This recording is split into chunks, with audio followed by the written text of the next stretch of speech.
I love making creepy cute Halloween dolls, so when one of my supporters suggested I make a werewolf doll, I jumped at the chance. There was only one problem: how to attach those whiskers. I think a werewolf needs some large ears, bigger than I'd make for a cat, so I've cut a template out of a piece of scrap card. I'm using grey quilting cotton for the head and body and grey stripes for the limbs. I was undecided which fabric to use for the ears, so I've gone for stripes on the front and plain grey on the back. I'll leave these open along the bottom and ladder stitch them to the head. The ears won't need any stuffing, but I'm stuffing the rest of the pieces with kapok fibre. I've tried other stuffing materials, but I always seem to come back to kapok.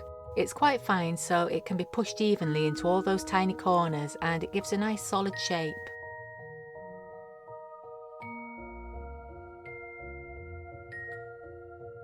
I'm bead jointing all the limbs with some decorative metal beads.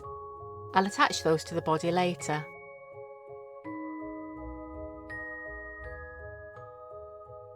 The neck is a fixed joint. I'll push the top of the neck into the hole at the back of the head and ladder stitch around it with some extra strong polyester thread.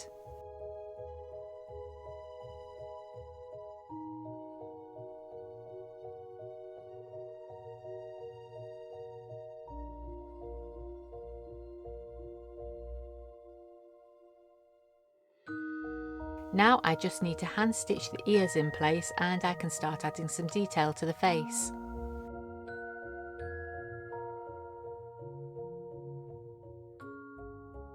I just want to give a shout out to one of my Buy Me a Coffee members, Tracy, who gave me the idea for the werewolf doll. If you'd like to get access to weekly work in progress videos and be part of a brand new community of doll fans, you can join the Spiderlings tier today for just £5 a month. I'll put a link down in the description. I don't make any money from these videos at the moment, so donations and memberships all go back into funding this channel. Huge thanks to everyone who's supported me so far. You know who you are and I appreciate you.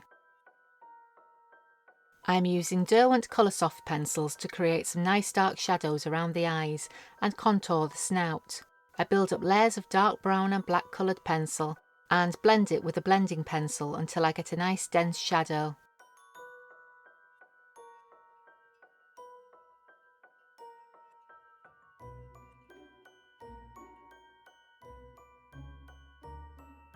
Most of my dolls don't have noses, but I'm adding a little extra detail on this one. I mark out in pencil where I want the nose and mouth to be, then shade around it.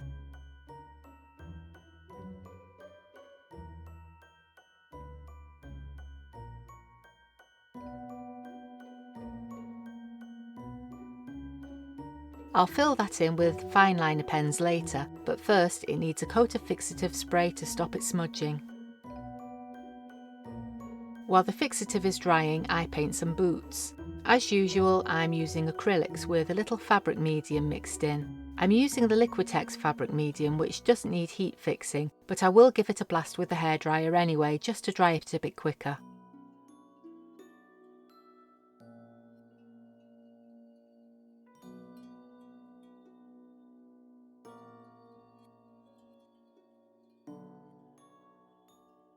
Once the paint is dry, I can attach the legs to the body, then it's back to the face.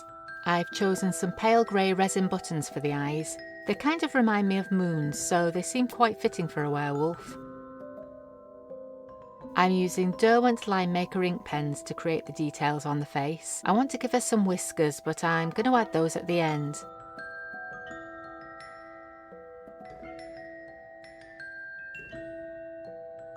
If you're enjoying this video, don't forget to hit the like button to let me know. You can also subscribe if you like, so you don't miss the next one.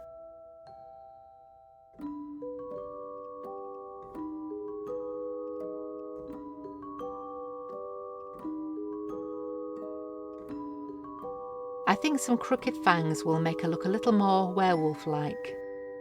I want these to stand out against the grey, so I'm adding a little white acrylic paint.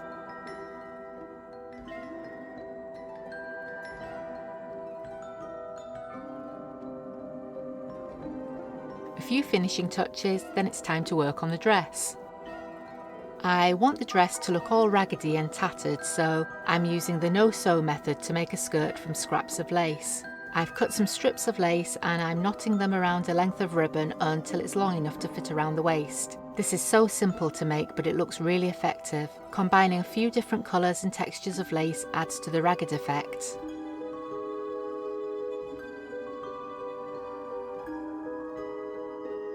The bodice of the dress is made from printed quilting cotton. I've already stitched that in place. I attach the arms with a couple of stitches through the beads at the shoulders, then I can start creating the hair.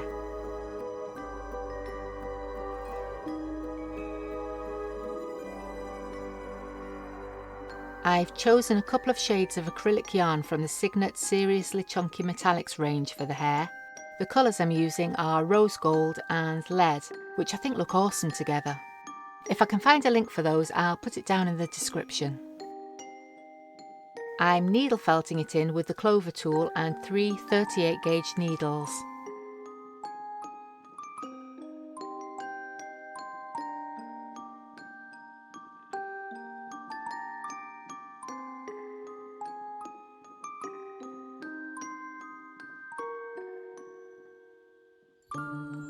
I find it easiest to felt this in before I unravel it. It can take quite a lot of combing out, but it's totally worth it. The metallic yarns have such a lovely shine.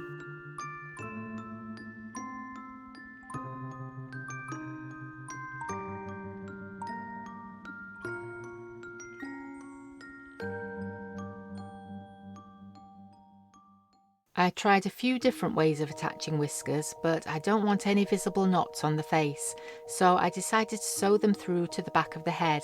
I figured I can knot them together, then felt the hair over the knots.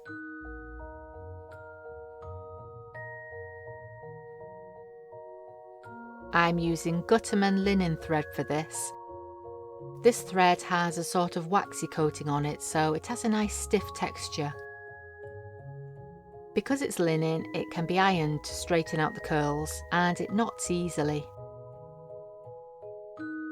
Some artists use nylon thread for the whiskers, but I found nylon a little bit too slippery.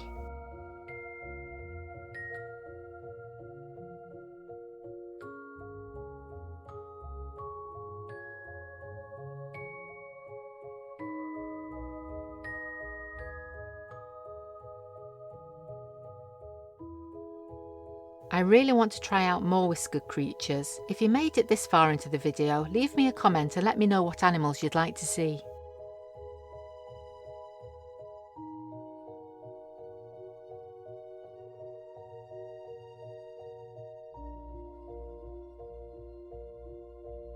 I think if I just felt over those now, it should hold them in place quite well.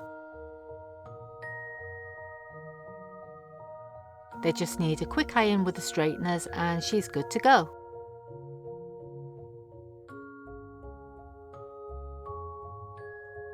I think those have worked quite well. I've named this little one Hayley Moonhowl. If you'd like to see more creepy cute Halloween characters, have a look at this playlist next and I'll see you next time. Bye!